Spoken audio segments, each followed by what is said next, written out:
Namo Sakyamuni Buddha.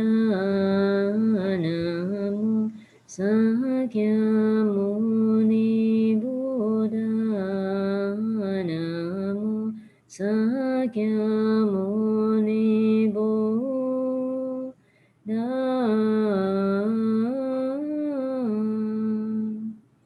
Amitabha, everyone. Amitabha. Right? How Time far? flies so fast. Again, it's already Wednesday, and today we have a very interesting topic: rely on self, rely on the Dharma. So, basically, our topic for today is already not follow the sequence because today is supposed to be Venerable from Hong Kong, Venerable Tzu Guan, but because she has something on, so thank you, Sir Irwin, helping to sort the schedule, and that's why Sir Irwin continue with his topic today: rely on self, rely on the Dharma. Please, sir. Thank you. Yeah, okay. So I have 3 volunteers to read. So if nobody else came up on video, we'll just repeat the 3 of you. Oh, there's Stephanie. She can read later. Yeah.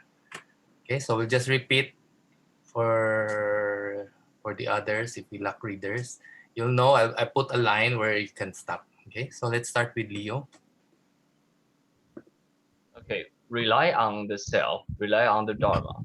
Often people state that Buddhism is great. However, in what way is Buddhism great?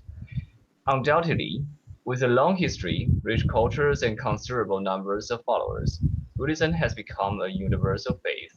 Moreover, the fact that Buddhist teachings are suitable for both monastics and laity. Its non-interference in national politics but focus on education, and its support for social orders and stability by enhancing moral and ethical values. Buddhism is therefore considered to be great.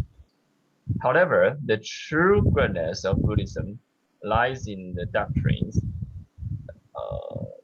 Yeah. Oh, hold on. We're okay. And teachings, as said in the Agamas, rely on self, rely on the Dharma, and rely on nothing else. Should these words be taken lightly without true understanding, the greatest of Buddhism is unattainable. Okay, next is Lilian. Yes, even the Buddha did not hold himself in greatness. Instead, he said that it is the Dharma which is greatest. The Buddha believed that one must rely on the Dharma to attain Buddhahood. It is because of the Dharma that there is the Buddha and the Sangha. As the saying goes, the offering of Dharma excels all forms of offering. Even the Buddha relied on the Dharma for his cultivation. The Buddha expounded many teachings elucidating the truth of the universe and life. For example, dependent origination and the middle path. True thusness is one's intrinsic nature, cause and effect, and karmic retribution. The 3 realms are creations of the mind. Myriad phenomena are creations of the consciousness, and the non-duality of emptiness and existence. However, I believe the teaching which most impacted my understanding of the importance of the Buddha's realization on this universe and the meaning of self-discovery is his final reflection before entering parinirvana. Rely on the self, rely on the Dharma. Okay, Sheila. What is the meaning of relying on the self? The Buddha never asked people to conform to him, nor follow him, or emulate him. Instead, he taught people to rediscover their original intrinsic nature that is free and true. The Buddha taught people to rely on the self by taking refuge in oneself, by trusting, improving, and transcending oneself. This is the heartfelt intention of the Buddha. In addition to relying on the self, one should also rely on the Dharma. The Buddha never proclaimed that he was the greatest in this world. What he believed in was that the Dharma and the truth are the greatest, and that it is important that what one should take refuge in. Okay, Stephanie. Stephanie? In Buddhism, yes, in Buddhism, it is important to rely on the Dharma and not on individuals. If Buddhists know to rely on the self and rely on the Dharma, then they will be able to improve and transcend. Moreover, they will truly understand the truth of the universe and life and acquire clarity on one's future direction. It is a pity that people do not realize their great potential and are unwilling to improve. Some are lured by money and others dominated by love. Some are governed by the six sense objects sight, sound, smell, taste, touch, and dharmas, while others are driven by the five desires wealth, sex, fame, food, and sleep. Reliance on such mundane matters bring only constraint, not liberation. Vain are worldly fame and wealth, like fleeting clouds in the sky. They cannot be relied upon, as in the end, one will be left with nothing. Okay, let's go back to Leo. Furthermore, some people rely on divine power, thereby constraining themselves and making liberation impossible. To truly follow the Buddha's teachings, one must take refuge in oneself. For example, if one wishes to attain liberation, self-reliance is required, not divine or external powers. Likewise, to practice compassion and loving kindness, one must have prajna wisdom. To awaken to the way, one must connect with the truth of the world. The way has no past and present. For awakening is in the present moment.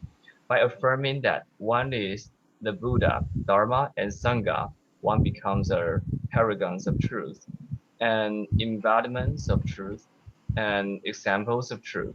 In this way, self-improvement doesn't rely on divine intervention or superstitious practice, as they do not lead to liberation. Furthermore, one doesn't rely on Buddha for any benefits. For the greatest benefits he has given all beings is the path towards self-liberation. Lilian. Rely on the self, rely on the Dharma. How amazed I am by the infinite truth found in the Buddha's teachings. Such teaching is paramount in exerting, transcending, and liberating ourselves. In this modern world, people are oppressed by wars and politics, as well as confusion on superstition and divine power, to the extent they cannot see the light in their future.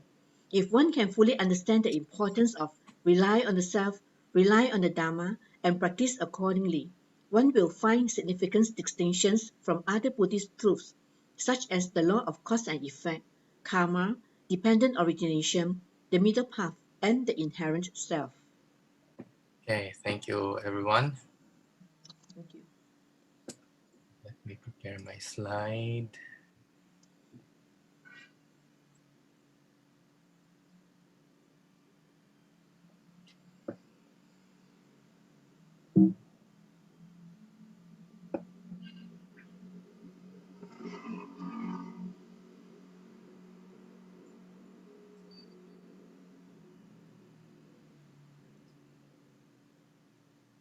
Oops.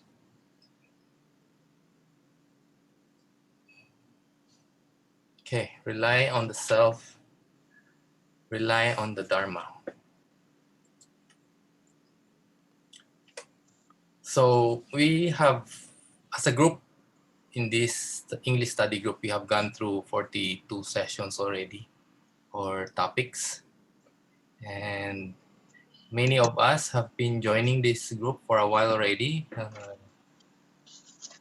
Many of the participants here, their names are very familiar, but I haven't seen their face. So I would like to encourage people to turn on their video so we will know each other better, right?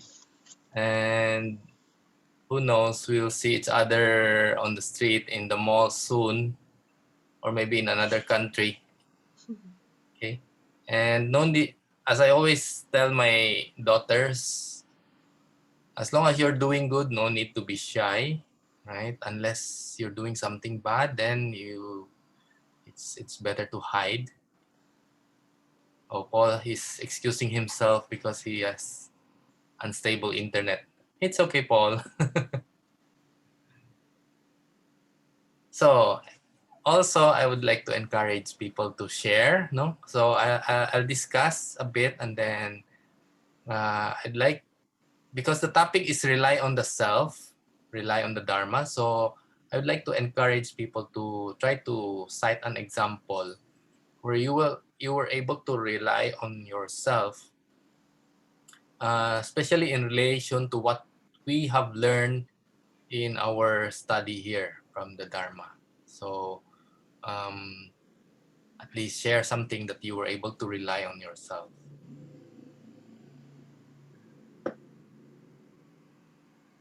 Okay.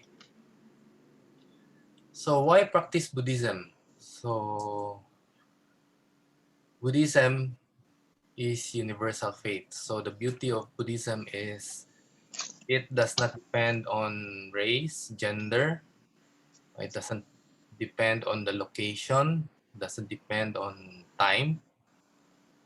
In fact, it doesn't even depend on whether or not you believe in what the Buddha taught, right? For example, the concept of karma doesn't mean that it applies to us because we believe, but for those people who doesn't believe, it doesn't apply to them. No, it doesn't even work like that, right? So it's really universal. Whether you believe it or not, it is the same. So it is suitable for monastics, laity, and all ages. So again, this is very important because even me myself, in the past, I thought Buddhism are for the old people sitting in the main hall, chanting things that I cannot understand. But to my surprise, to my great surprise, Buddhism has a lot to teach. And it is best if we learn it as early as possible, not when we are in the late stage of our life. So that's why I really not only encourage but require my daughter to learn the Dharma also. Although I explain to them why. Okay.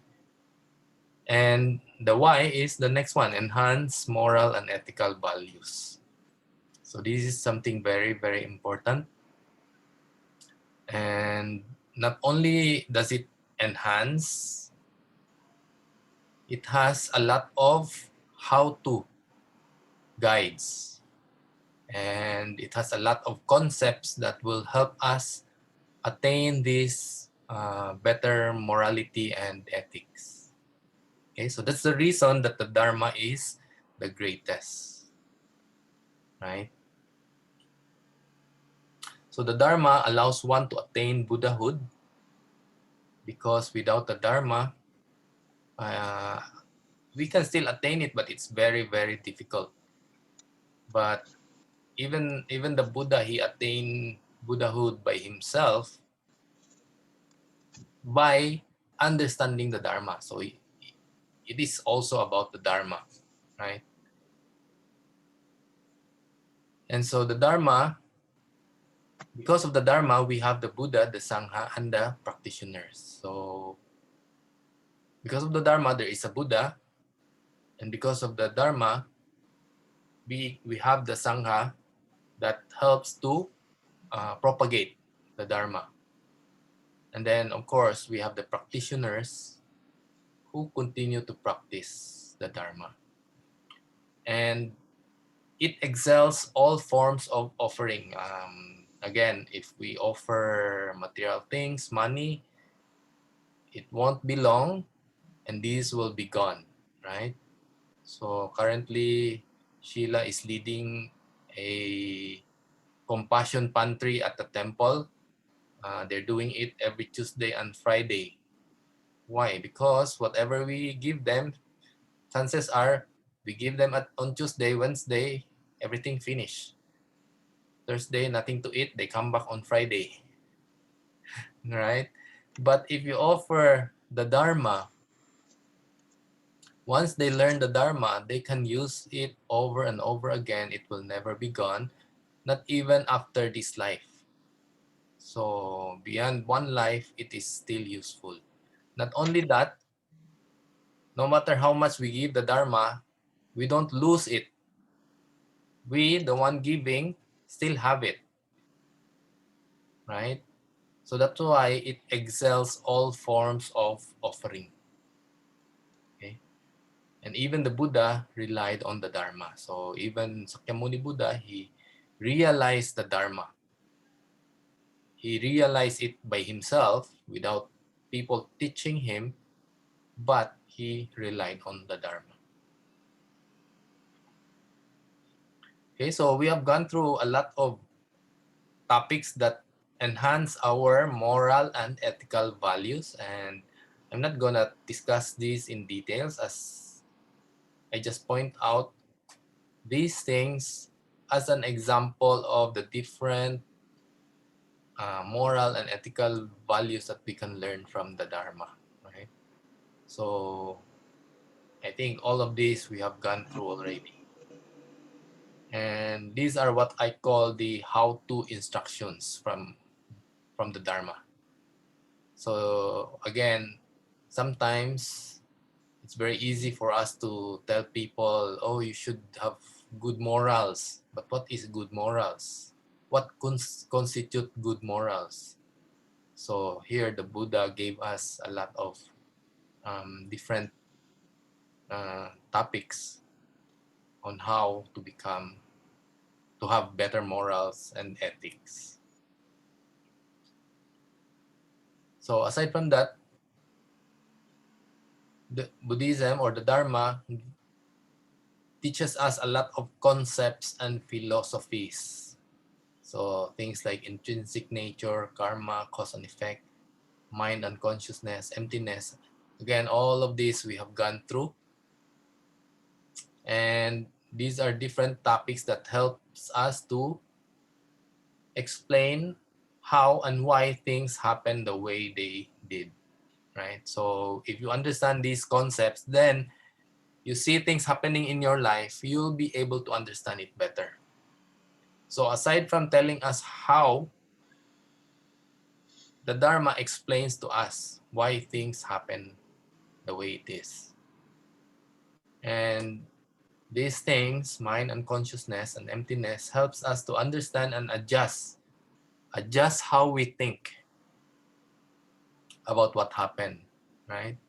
So for example, if you don't understand emptiness, then we have a tendency to grasp on things that we want. But the more you understand about emptiness, and the more you know that, you know, all things, all worldly things are impermanent, and therefore it's very difficult to grasp onto it forever. So because of this kind of concept, then it will be easier for us to understand and maybe let go of grasping, for example. Okay, it will help us to understand the different defilements, problems that we are going through in our life. So rely on the self. If you notice, my graphics there is going to Saturn, because in a way it's kind of difficult to rely on the self, right? And the Buddha taught us to rely on the self by taking refuge in oneself. Now, for those who for those of us who took refuge in the triple gems, we learned that we rely on the Buddha. We take refuge in the Buddha, the Dharma, and the Sangha. So initially when I read this, rely on the self by taking refuge in oneself. So I got a bit confused, because in taking refuge, we say we take refuge to the Buddha, the Dharma, and the Sangha. But how come now Master Xing is telling us to rely or to take refuge in myself? So I got a bit confused, but when you read through the article, Oh, well, I tried to look for it, and I found this in Master Xingyun's Chantok in the book. It's the fourth one, wherein Venerable Master Xingyun referred to or equated Buddha with wisdom and Dharma with righteousness and Sangha with purity. So what happened is my idea of taking refuge in the Buddha, the Dharma, and the Sangha is like they're the external object, right? Taking refuge in the Buddha as the inspiration, the Dharma as the teachings, and then the Sangha as the order of monks. So I see these three as separate from me. So that's why I cannot link on how taking refuge taking refuge in oneself to the taking refuge of the triple gems. However, if you understand the Buddha as wisdom, the Dharma as righteousness, and Sangha as purity, then now you can understand that taking refuge in oneself and taking refuge in the triple gem are one and the same. Right? So taking refuge in oneself is trying to achieve these three. Okay, so we try to gain wisdom, we try to gain righteousness, and we try to gain purity.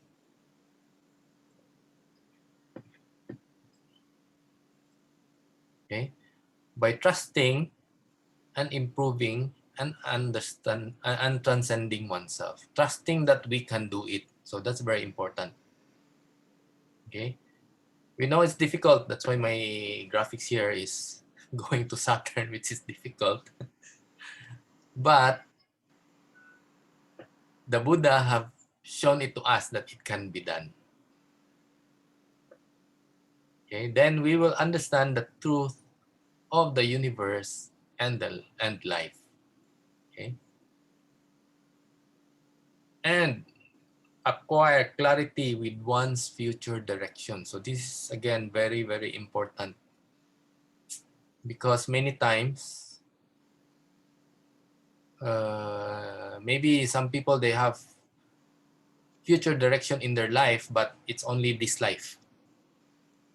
Maybe they have a five-year plan for their business. That's their future plan. But here, I think Venerable Master Singyun is talking about farther future. Okay, future of our life, whether this life or next life.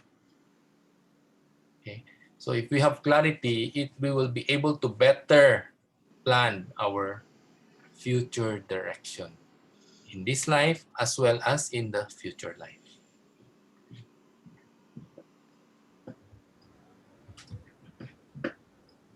Can I add on also for the Sure, Safo.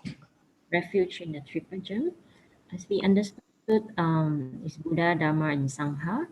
And then Master Shingis also tell us for the Buddha is actually, if we rely on the Buddha or we refuge to the Buddha, is something like we have self-realization. We want self-realization. And then for the Dharma, we can have everyday practice in mindfulness and things that we do with Dharma. How do we do things with Dharma? Like practicing the three acts of goodness. That's already Dharma. And then the third one for Sangha, we can practice it like everything that we do with right view and equanimity, because there's a something like purity. We didn't differentiate with other people, discrimination with other sentient being, but everything is equal.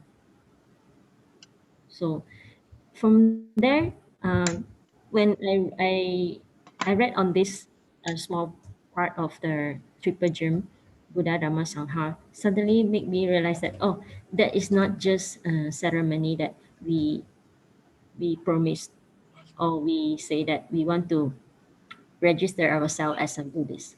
But then it can be practiced, or we can see it every day in our daily life actually. For self-realization, self-examination, we can do it every day. Um, Maybe before bed or during our meditation. And then secondly, for the Buddha, for the Dharma, we practice it. We practice Dharma every day. It's maybe we just don't realize it. We are actually doing it with Dharma already. Even the words that we say out, giving confidence to others, not hurt other by doing anything. And then for Sangha, yes, the things that the mindset that we have, is it you know for ourselves only or for everyone? It's a committee. Yeah. Thank you. Thank you for that, Supo.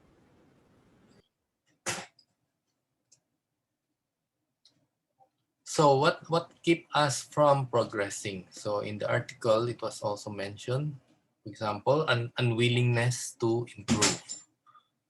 So what should we do? We have to remember in the Eightfold Noble Path, right effort, and in the Six Paramitas, the topic on diligence, right? So no wonder the Buddha included this in his instructions, because many times we are unwilling to improve. So maybe we felt discouraged, maybe we feel tired, right?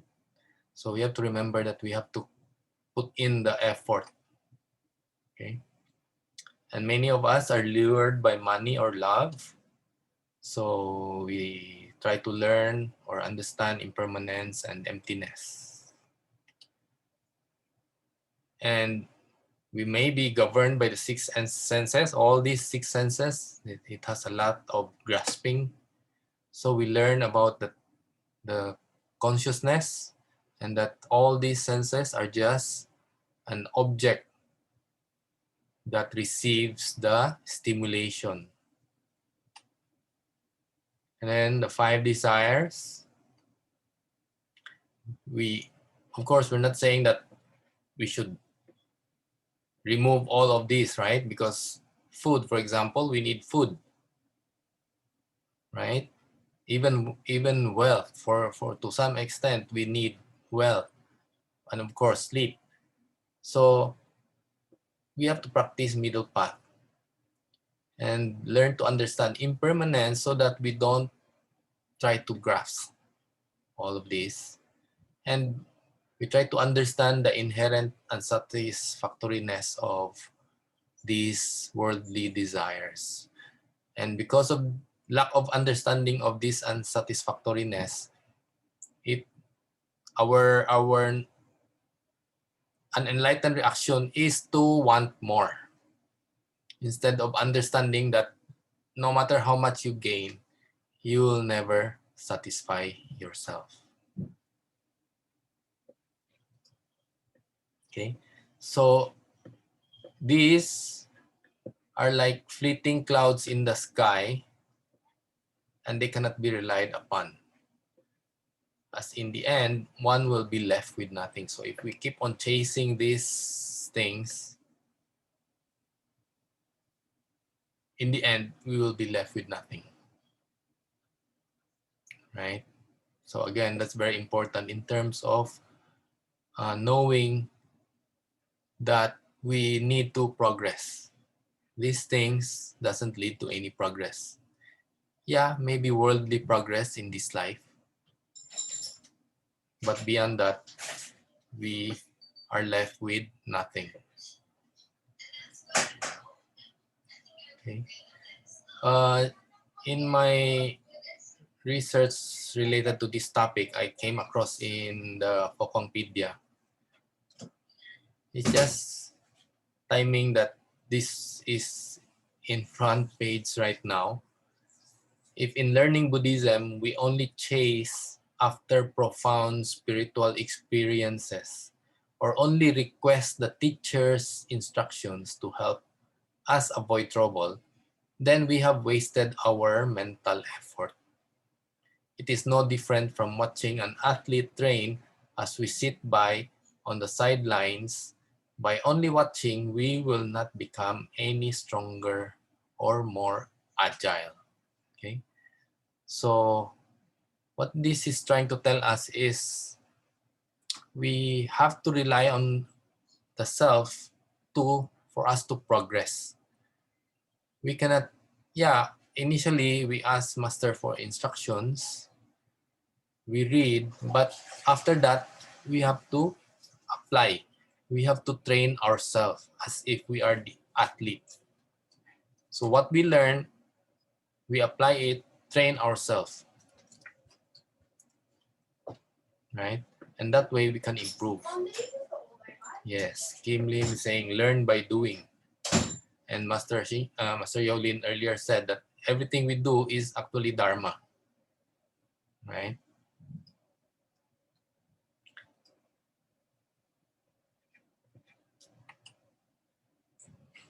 So I equated this to skating. Nathan Chen is a figure skater. He is a 3-time world champion, the current world champion. He is the first skater to have landed 5 types of quadruple jumps in competition. So for those who are not familiar with quadruple jumps, you skate and then you jump and then you rotate 4 times in midair before you land. So here's an example. And open with the quad lutz. Dragonfly out in the sun. You know what I mean, don't you know? Butterflies all having fun. You know what I mean. Sleep in peace when day is done. Okay, so this is a very difficult thing to do. If you just try it on land, jump and turn, most people can do 1. And more than that is very, very difficult, right? So this, he has been practicing this for more than 10 years already. And you can see from his face the effort it took to do those jumps, the kind of effort that you need to do, right? So it's really, really hard. And in 2018, he was the favorite going to the Olympic, but he ended up crashing in his short program. In figure skating, there's 2 programs that you need to do. And he actually admitted that it was due to the pressure. He crashed a lot, not only once, but a lot of times in his short program. But he went on to do the second program and did 6 quads in that program. So he went from, I think, 17th place to 5th place. That kind of jump, that kind of lead. So he did not win the Olympic, but my point here is, even elite athletes, they stumble, but the important thing is you get up. So this was in 2018. He became a world champion on that year. He became a world champion in 2019, and this year he became the world champion again. So he did not, because he failed in one program, he did not stop, right? He still continues. So he said, I'm glad I was able to show myself and show everyone else that I can bounce back from a bad performance. So he went straight back to bed after his short program trying to figure out what went wrong. And honestly, I am human. I make mistakes. Unfortunately, I had been having a really bad time, but I'm really happy with what I did here. So again, we know we are human, we know we make mistakes, but we should know to get up and continue and not get discouraged. Okay, so rely on the self, rely on the Dharma. It is very important in exerting the right effort. So not only in our worldly activities, but also in learning and practicing the Dharma. In order for us to transcend worldly views, so many times our understanding of the world or understanding of what's happening around us is our worldly point of view. So if we can transcend that, then we will be able to understand more and therefore liberate ourselves. Okay, and if we can do that, then we will have 100% success. Okay, excuse me for a while, my dog is calling.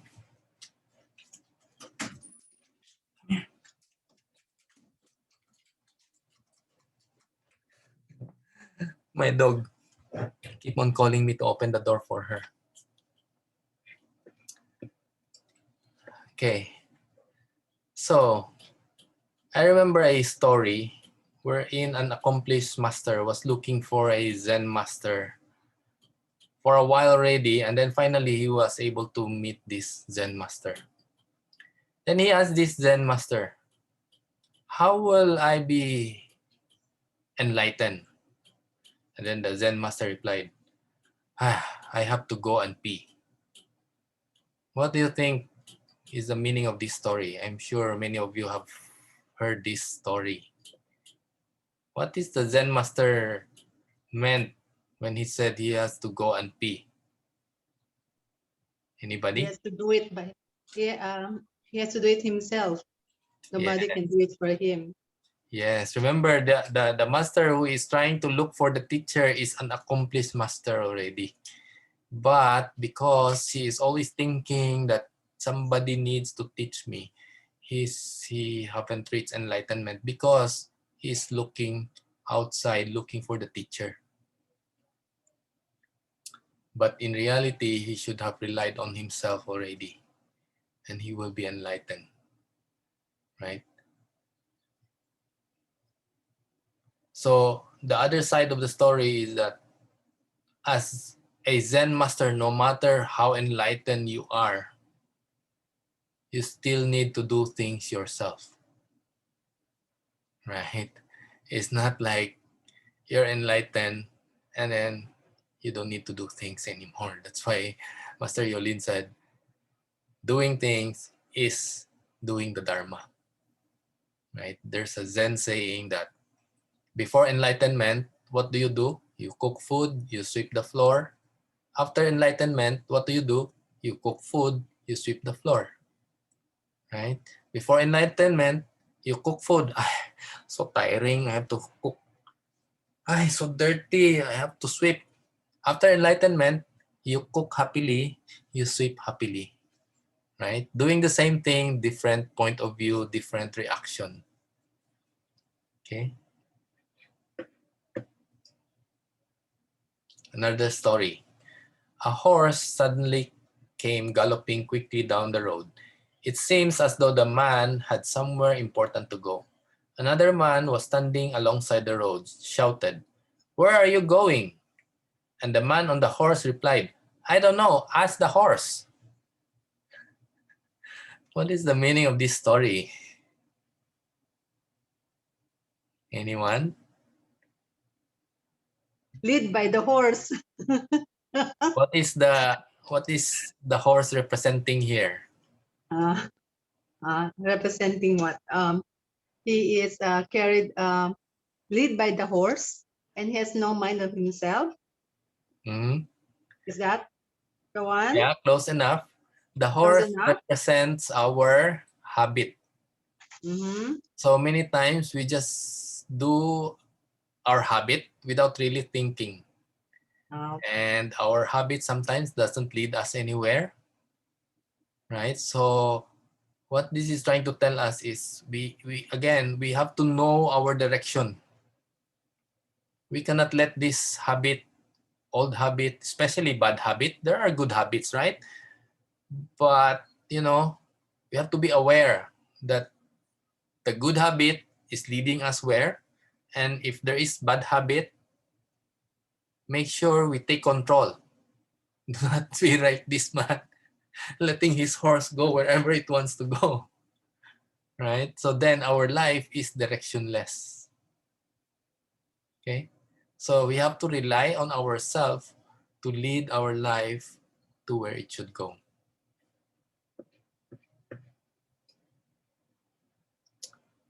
Okay, here, long, I don't know how to read. Long Tan Chong Sin went to study with Chan Master Tian Huang Tao. Long Tan Chong Sin stayed with the Chan Master for 20 years. Yet during that time, he did not feel that he had gained a great understanding of the Dharma. Finally, Long Tan went before Chan Master Tian Huang Tao to ask to leave the monastery. Chan Master Tian Huang asked, "Where are you going?" Long Tan said, "I will travel around to learn and study the Dharma." "The Dharma is right here. Where else would you go to learn?" Long Tan said, "I've been here over a dozen years now, and have never heard you give me any instruction in the Dharma. How can the Dharma be here?" So, how could you lie like that? Chan Master Tian Huang continued. "What do you mean there's no Dharma here? You bring tea every day and I receive it from you and drink it. Then you bring food and I receive it from you and eat it. You join your palms together and bow while I nod my head. In every one of these instances, I am teaching you the Dharma. How could the Dharma not be here? These things are the Dharma. They are the prajna of everyday life." Long Tan said, "Oh, that's prajna? Let me think about it." Chan Master Tian Huang replied, "You can't think about it. Thinking is the discriminating mind, and that's not prajna." From hearing these words, Long Tan finally understood.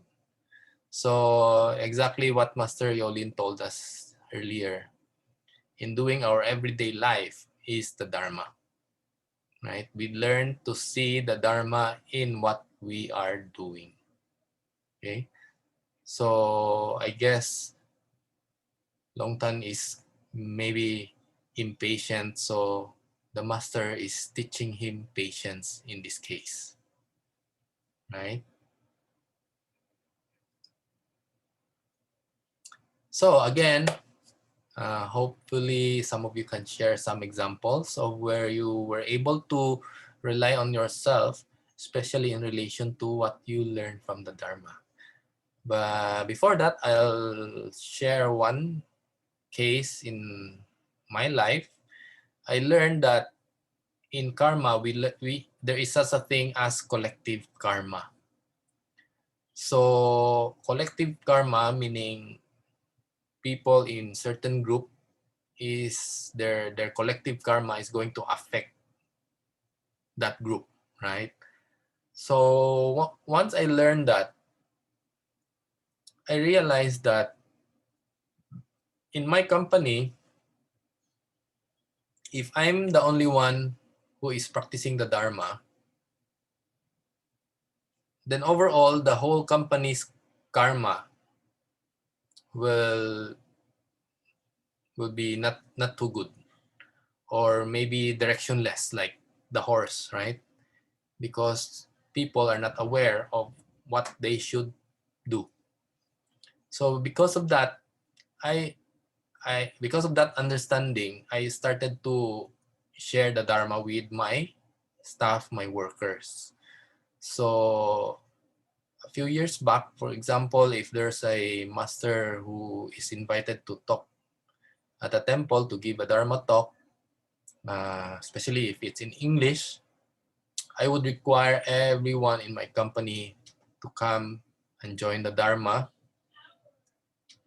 I would give donation to master and say, Master, can you buy some more food for tonight for dinner? I will let my staff come here. They have free dinner, vegetarian, and then after they go and listen to the Dharma talk. So my hope was for them to learn and understand the Dharma so that they will be guided also. So when they're riding their own horse, it's not like directionless, right? And I also practically did a monthly meeting with them, and in that monthly meeting, maybe 80% of my talk is the Dharma and 20% is business. So I talk more on the Dharma than business.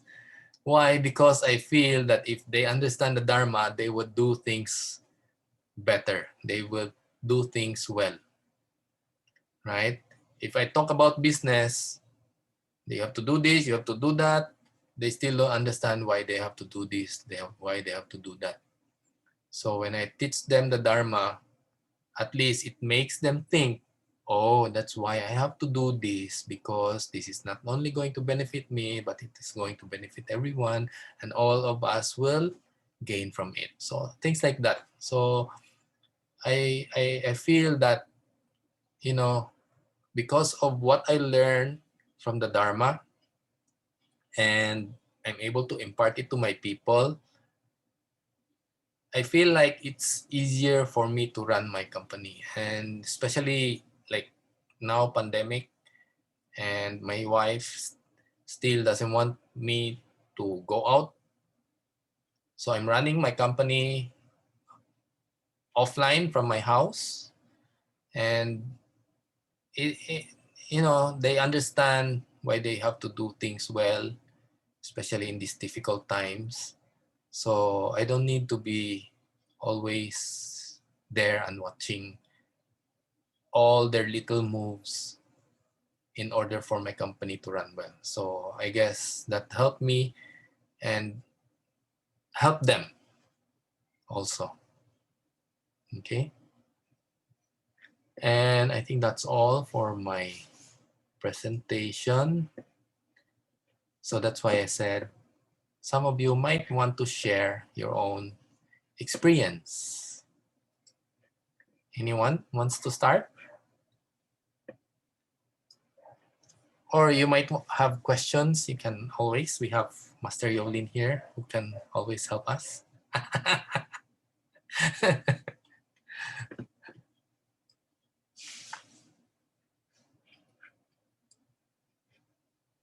Anyone? How about Luisa?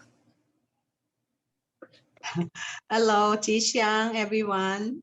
Xiang. It's Wednesday night again.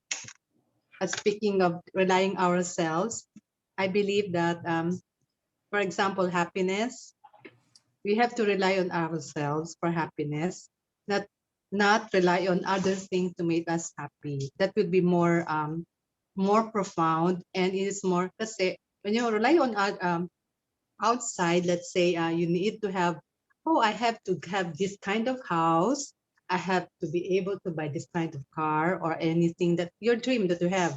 But if you have them, but I don't think that will be enough to make you happy, because we keep on searching for more and asking for more. No, we are not contented. If we rely on that, it's all of these things are, impermanent, and then once lost, you will be at a loss also, and then you will be unhappy. So we have to make ourselves happy first before we can also spread the happiness for other people. Yeah, that's true. That's all That's that I true. can share. We are happy by ourselves on our own, diba? Now, whatever, just like the Chan Master said, uh, happiness in poverty, still happy even in poverty. Wherever you are, you're still happy, with whatever the conditions around you, we are not affected. Yes. That's very true. You refer to buying a car. I remember two different person. They have this both of them have this BMW, and then one guy, he has a very big scratch in his BMW, and somebody pointed out to him, "Hey, you have a big scratch on your BMW." And he said, and the guy looked at it and said, "It's okay." And then here's another guy. You have a very fine scratch there, and look. What did you do? I have scratch in my BMW. And the guy, where's the scratch? Look here. He's so angry already. So same situation. In fact, I would say the other one is so light, but you know, he is so attached to his BMW that a very fine scratch, he's already angry, right? So It think reminds me, your story about that, it reminds me of a story, there was a man wearing a Rolex watch, and then while walking, and then suddenly he was, struck, no, he was run over by a car. And then his hand, I think his hand was cut off. And then said, your hand's cut off. And then he said, oh, why? What about my Rolex? What about my Rolex? the Rolex is more precious than the hand. He's more concerned with the Rolex and the hand. He forgot the hand was lost already. Kim Lim here have a question. Can there be Buddhism without Buddha? Anybody wants to answer? That's a good question. Maybe Master can answer that.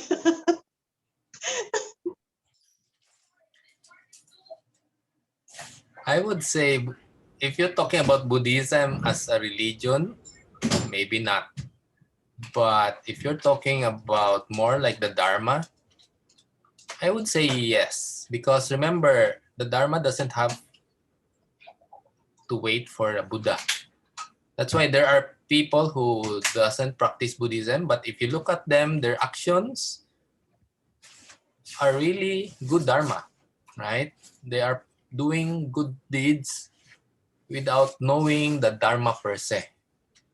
So I would say if it's the Dharma, then yes. But if it's Buddhism as a religion, then I don't think that can happen without the Buddha. Shafo? My answer is the same. Actually, I want to say the same thing. I'm just typing. The Dharma that you mentioned, maybe it's the phenomena, no? The things that we have. And then the Dharma in letter D is a Buddha's teaching. So that's the difference. And then remember when we say Buddha, Dharma is not created by Buddha, but in fact, Buddha realized it and he taught us then. So I agree with the answer from Sir Arvind. Yeah, so the Buddha is able to expound and explain to us the Dharma. There is what they call I can't remember the name of the Buddha that they become enlightened but they don't teach. I think it's Pratyeka Buddha, right? So those Buddha, they just become enlightened but they don't On teach their own. Yeah. because they cannot expound it like what Sakyamuni is able to do. So Sakyamuni Buddha is able to explain to us, right? Yeah. Any more examples or questions you might have? This is very important because it helps us to see our actions all the time. Remember earlier, Sir Yolin said, everything we do is there is Dharma. So by trying to see if where is the Dharma in our action, what concept or what teaching did I learn is applicable to what I'm doing now. So it allows us to see things differently. So it's a good practice to always look at these things. Anyone? Lilian, would you want to share? Okay, Rana Erwin, thank you for allowing me to share. Actually, this topic also allows me to recall back my early days when I have not started to learn Buddhism yet. I follow my parents' faith, whereby it is those Taoist faith. You know, Taoist where they pray to all the divines, the gods, like Guan Gong, and then the monkey god and all those.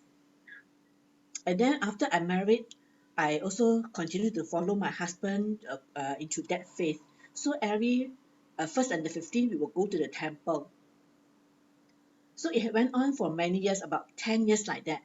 Then one day I realized that um, I do not find any direction in my life. And even though I am very faithful into that religion, I don't see myself like progressing because there's no direction. It's just exactly like the horse that you described in the story just now.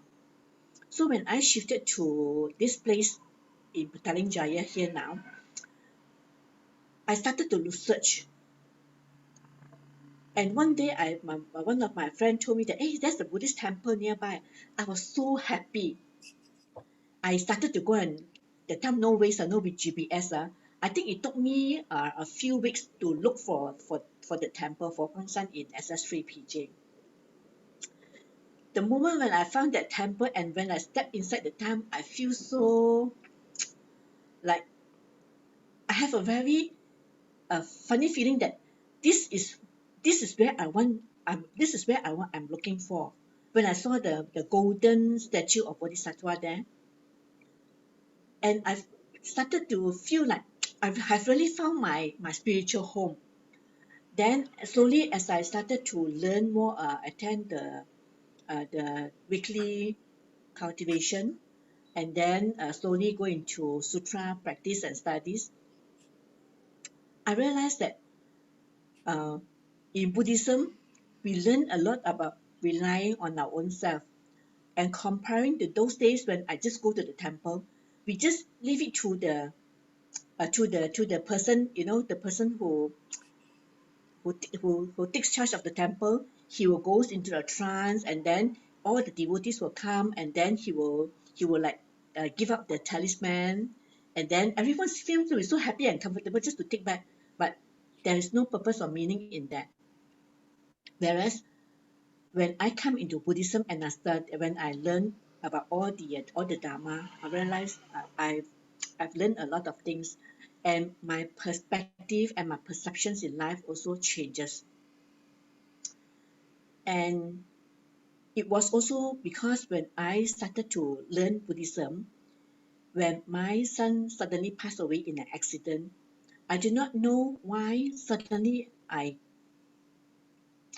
although that time I was already sad and grieving, but I turned around and told the doctor, I would like to, can you please arrange to harvest the organs because I wanted to contribute his organs.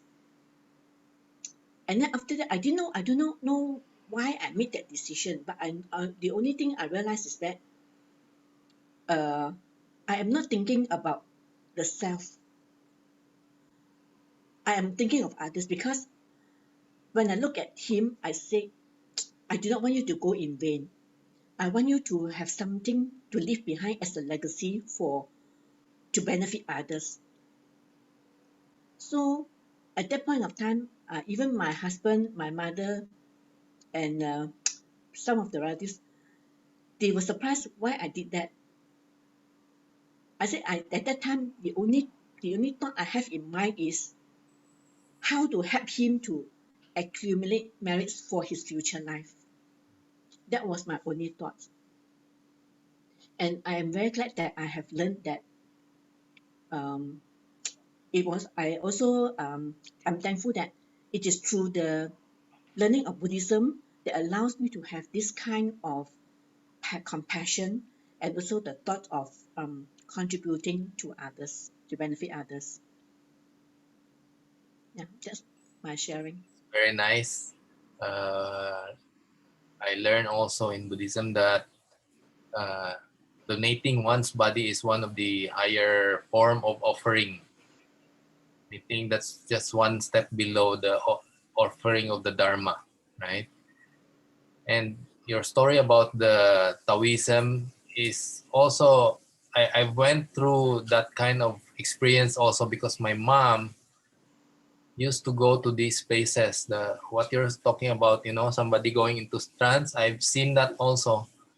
And being a very logical person, I really do not agree or accept those kind of things also. My mom used to always depend on those things, even as simple as whether we can go swimming or not. She would go to the altar and throw this wooden thing before she will allow or disallow us to go. And most of the time, we are not allowed to go, like maybe 80% of the time. And I remember, for example, I go to Manila to study. So before I leave, you will always go to this temple, Taoist temple, and ask for the talisman you're saying. It's like the yellow paper with all the writings there. And he will give it to me and he will tell me, put in your wallet and never remove it from your wallet. So in 1 year, I go to school. Our school is trimester. So I go to school, I come back, and then I go again. She will give me another one. Just imagine, in 1 year, I have 3 papers. And sometimes midterm break, I come back. So more than 3. After a few years, I have more yellow paper in my wallet than money.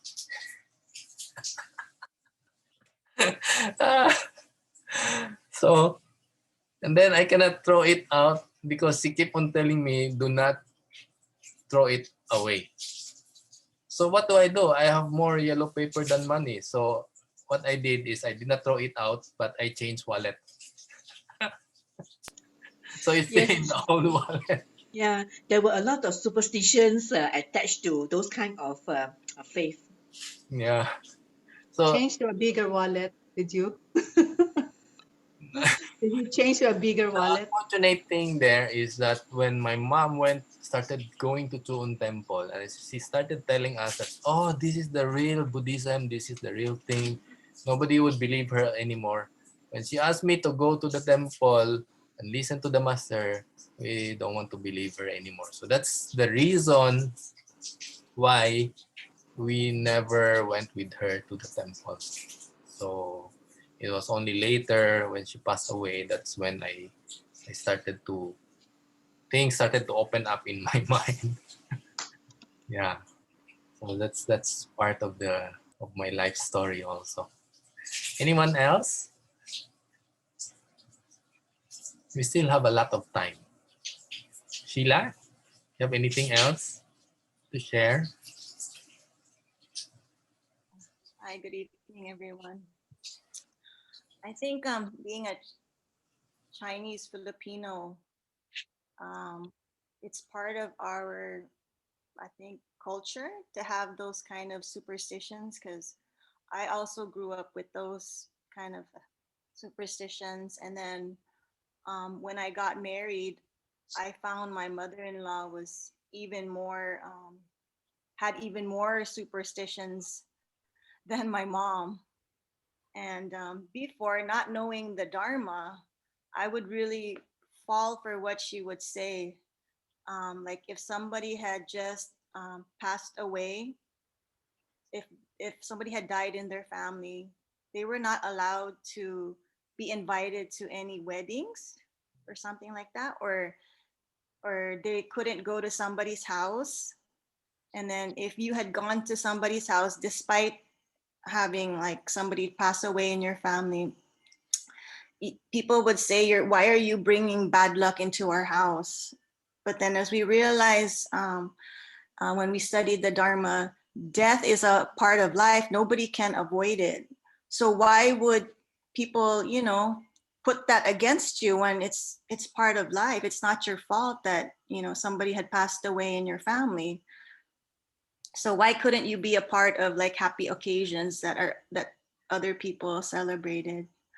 So what I find about learning the Dharma is that I just listen to them. I don't disagree with them, but I really don't follow it, because when my father-in-law had passed away, I had already been studying in Shu'un Temple. And sometimes we have activities we cannot avoid, house blessing, so we have to go. So the master never said anything like, oh, your father-in-law just died, maybe you shouldn't attend this time, because the owner of the house might get offended. So then I started to realize that I think it's just superstition. I don't really think it's people are gonna get mad when you do that. It's just change of perspective. So like now I don't want to put any of that onto my kids anymore. So I try to be realistic about life. So we all have to go through it, and then I don't believe all those like superstitions anymore. So sometimes my mother-in-law, she would say like there was like a brownout or something like that. It's because that person went to our house and brought bad energy. That's why the appliances and everything crashed. And then I would look at it like, well, maybe the wires are old, and maybe it was time for the wires to burst. It wasn't because of that one person. So I think it's good we have a change of perspective, and then we don't be afraid anymore of those superstitions, because sometimes it's really scary what you think you can bring into your house. Like you will be the one to bring all those things, and then you will be the one to blame. Yes, yes. So I'm glad that some of that was cleared up when we learned Buddhism. Yeah, that's a very nice example, because especially those things, uh, other people do something, it's beyond our control, right? So if that person visited our house, then we will be also afraid. What can we do? We cannot do anything. But now, if you understand it, then we don't have any fear anymore, despite those people visiting our house, right? So that's why it's liberating, right? Because we Yeah, don't it have is. that fear anymore. We don't have that ill feeling, right? So I can get I feel your the kind of feeling that we get when people tell us those things. But nowadays, my friends also, they always say that, oh, feng shui, they said The that we have older to do this, we have to do that. So there's a lot of fear in them. So in a way, I pity them, because again, it's all fear that are external and you cannot do anything about it, right? So here we are taught that we have to rely on ourselves. We have to get a good understanding, so that our fear will be gone, right? So it's very liberating. Okay. Kim I Lim. have another story also. 'Cause, can I Okay. share one more story, Erwin? Sure. It was election 2013. Thomas Osmeña was running against Mike Rama. And my husband is really close with Tommy Osmeña, and he was part of the team that runs like the back of, the what do you call it? Organizational part of the election. So my husband went as far as, there was this he has a friend in Manila who said like, oh, there's this really good feng shui master, he's in Manila, maybe you should fly him down to Cebu to read Tommy and give him like advice on what color to wear, what time, and all of these things. So the feng shui master came down and said like, oh, you need to wear purple underwear, you need to wear like this and like that, and then you're gonna win this election. I can see it, you are gonna win this election, no worries, no worries, it's yours. So when election time came, he was like overconfident. He's like, oh, the feng shui master said I'm gonna win this election. So he was just overconfident, but that was the first time he lost. I don't know if you guys remember that Mike Rama went in that position as mayor. So he I, lost against Mike Rama. And then from there, I just started to doubt like those kind of feng shui masters. I said, it depends on other factors, like did you give envelopes that day? Not necessarily the feng shui master will dictate if you win or not. There has to be other causes and conditions. So from I, there, I don't want to call those feng shui masters anymore. I think I remember that election day. Yeah. Up to the last minute, even the the the survey would show that he is winning, but in the end he actually lost. So they were very surprised. I know that time because we are close to Tommy also, and the people around him, and we know that it was that evening and they were surprised that they lost. Yeah, it Now, was very close. yeah, if you go back to the feng shui master and ask him why he lost, the feng shui master will say that the purple underwear is not purple enough.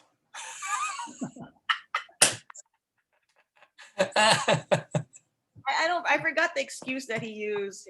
He said, "Oh, I didn't see it coming," or something, like something else blocked it, or I don't know. They always have all the reasons on why things did not go their way. Yeah. Exactly. So thank you. Neil said maybe the other party had a better feng shui master. He wore red underwear, Yeah. more auspicious. How about you, Amiel? What can you share something about? Yeah, actually, my family is very superstitious.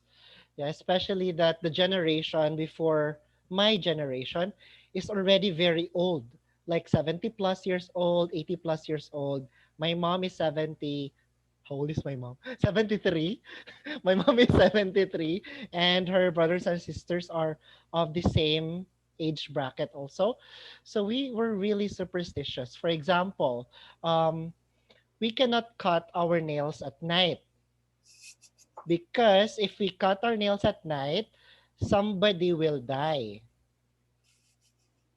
Okay, so that's one of the superstition that we kept on believing. But I was thinking, no, we should not cut our fingernails at night because it's dark. We might get hurt or wounded.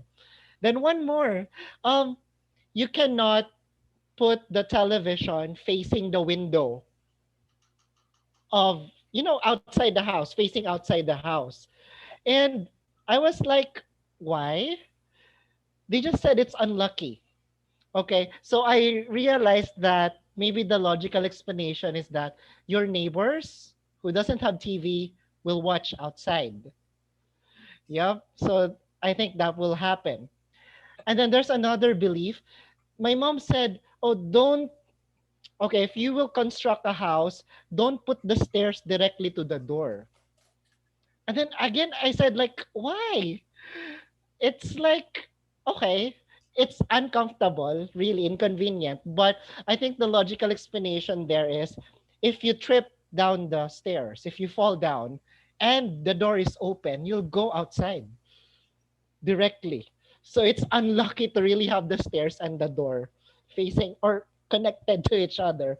So I think these are the superstitious beliefs that we usually have. Even taking a bath at night is not good, they said. But hello, quarantine, work from home. Okay, so it's more of like, because they said that, my mom said, aside from it will make you anemic, she said that, you know, the energy around is at rest at night. And if you wash off, you shower at 10 o'clock, 11 o'clock, it will disturb the energies around you and it will make you unlucky. She would even shout at me whenever I would take a shower at night when we were still living together. So I realized that, somehow this superstitious belief, some of them have logical explanations, but to just rely on them like as a way of life, I think it will be very misleading sometimes. So it's really good to evaluate and see the moment, like what's the pros and cons, what's good and what's bad about a particular moment. Because, well, of course, we have to respect the wisdom of the old people because they've been there. I am just getting old, but they've experienced everything. So whether or not their beliefs are kind of superstitious, um, they might always find the basis for that. They might always find reasons like, no, I know someone who did this at night, and like, grinding the teeth, like, I don't know, grinding the teeth. They said if you do that, like, your parents will die, something like that. So I was like, no, it's just my mannerism. So I cannot stop it. Like, when I was young, that's one of my mannerisms. But since my mom can hear it, she would say, "You want me to die? You want your dad to die?" Yeah, something like that. So there might be some basis to that, logical basis, but it's not always the case when they try to explain it to you in that specific situation. So if I think that this particular belief has some logic to it, I would try to agree at times. But if I see that, huh? Why cannot I cut my nails? I have to go out early tomorrow. So I don't have time tomorrow to do that tomorrow. So if it doesn't help you at the moment, then don't follow the superstitious belief. But if you think it's helpful, yeah, then it's up to you to follow as long as it's not harmful to anyone. I think so. Yeah, that's it. At least if those superstitious belief doesn't make you fearful, I think it's up to you. But many superstitious belief are making people fearful, right? So yeah, like you're saying, if you do this, your mother will die. But up to now, I'm actually guilty of some kind of superstitious, but it's not only superstitious, but it really does happen. So when I was young, my yaya would always tell me, do not cut your fingernails on Tuesday, Wednesday, and Friday.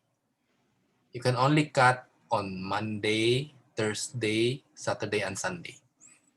Why? Because if you cut on those days, then the skin here will, what do you call that?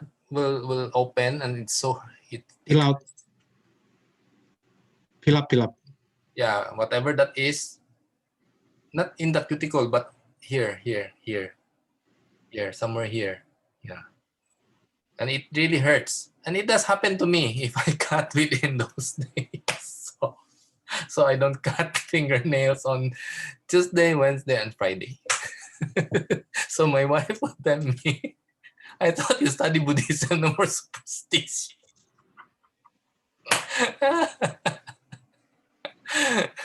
But if I do sometimes, let's say I have a cracked fingernail and then I will cut it on Tuesday, a few days later I will have something there and it hurts.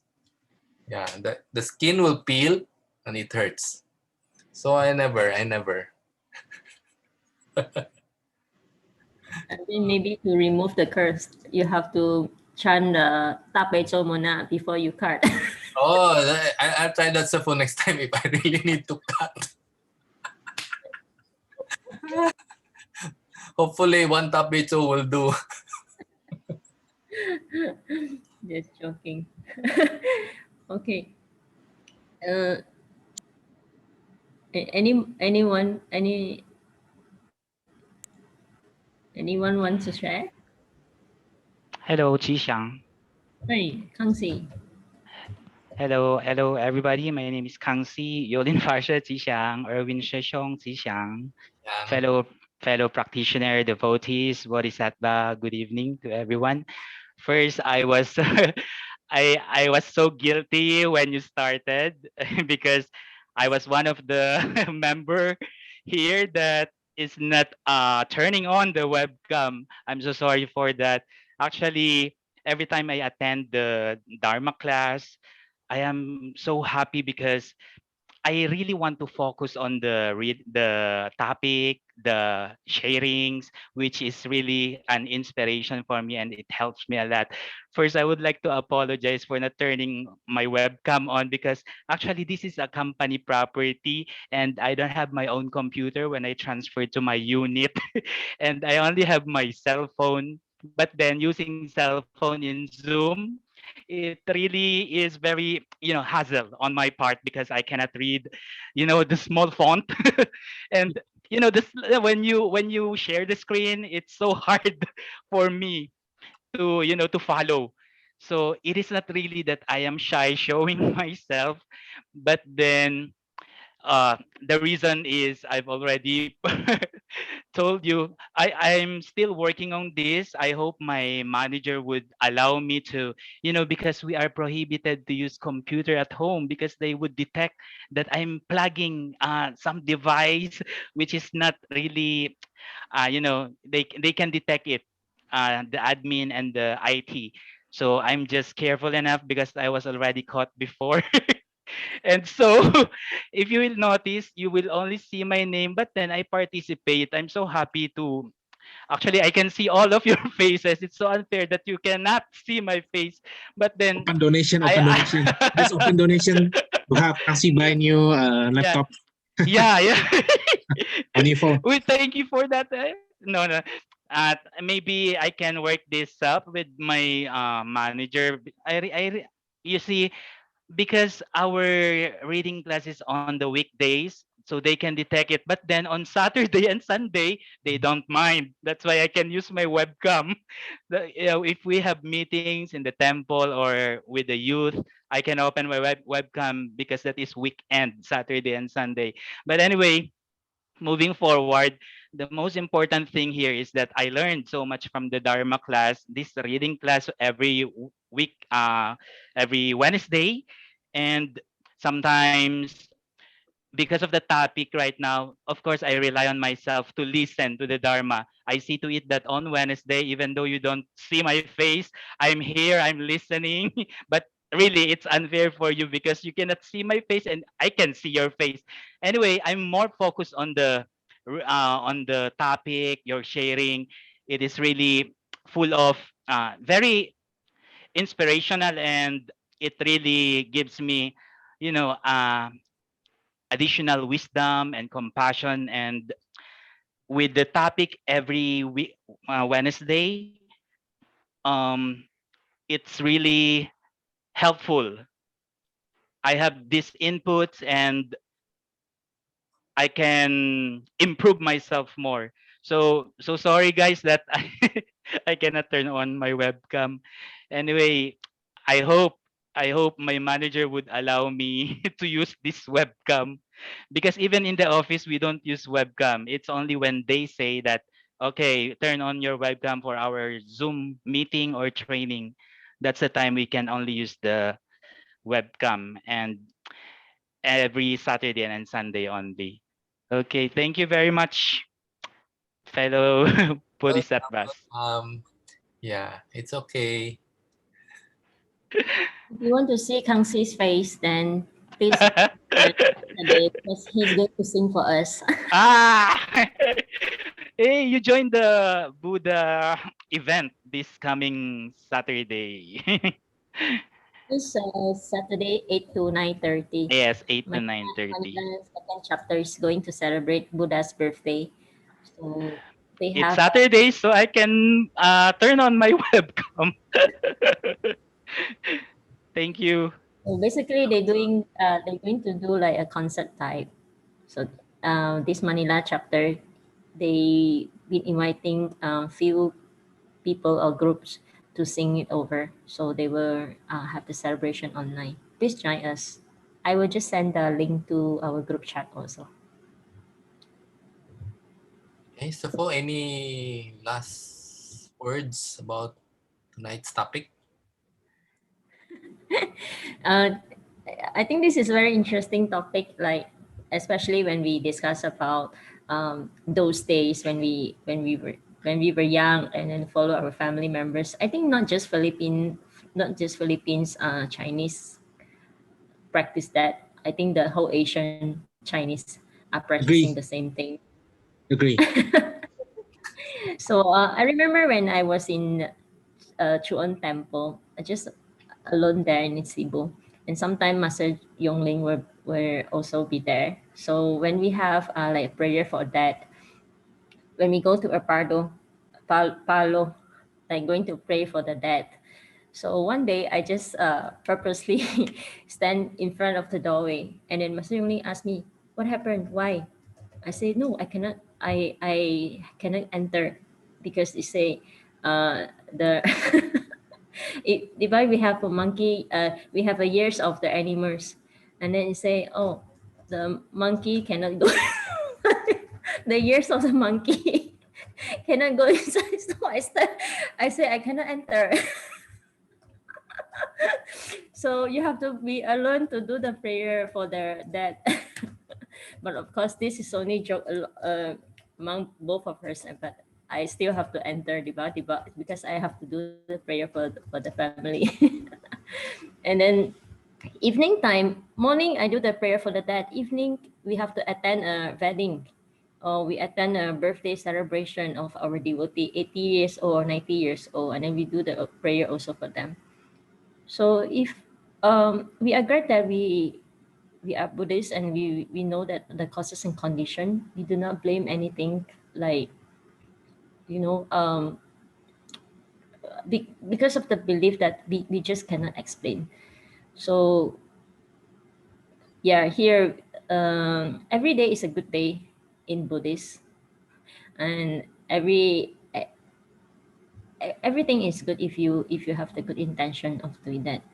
So there we learn many things, and we have to really practice it, not just from the text but practice, as I always emphasize this. So okay, maybe we can have our dedication of merits to end this session for tonight. Thank you very much, everyone. Yes, po.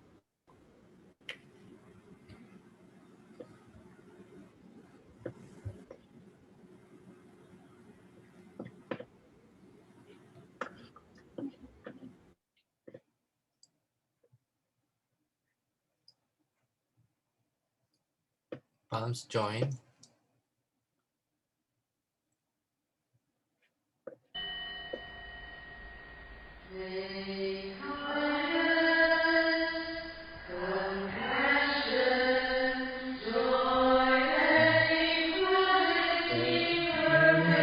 Equanimity, pride, cherish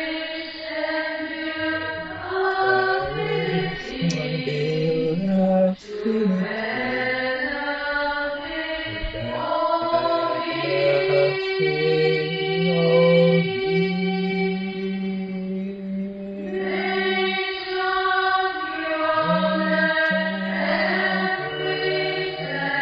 May chant your peace of his heart be acquired.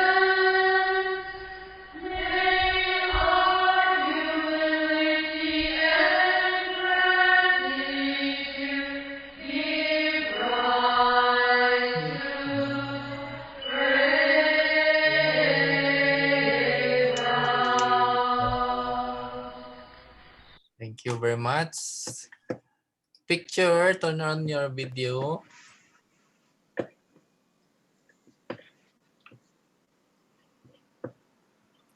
Okay, ready?